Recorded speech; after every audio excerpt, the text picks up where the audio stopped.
I mean, I've known of Nacro for a very long time. I've never been directly involved until I became a trustee. I work in the criminal justice sector, so I know more about what happens within the professional settings. I understand what happens in terms of accommodation. I understand what happens to women, minority ethnic communities, mental health, learning disability, and children who get caught up. So I thought I could bring that perspective, kind of misunderstanding that people have, to some extent communities have, about you've been in prison, you must be a bad person. I think that's a really big challenge. I would like to see Nacro actually being more at the beginning, to try and influence lives before they get into the criminal justice system. When I became a trustee, the thing that really kind of surprised me was the diversity of services that we provided, but particularly the kind of education service that we provided, which we're very, very proud of. The staff make me feel proud, because you can see the commitment. They come to work and it's about having values,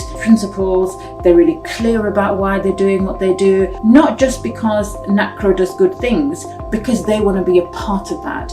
And part of that is about what they bring to the table. They bring commitment, they bring loyalty. You know, we've had people working for us for a long time. I think today I found out that somebody was working for us since 1983, which is like, wow. Describe Nacro in one word. One word: compassionate.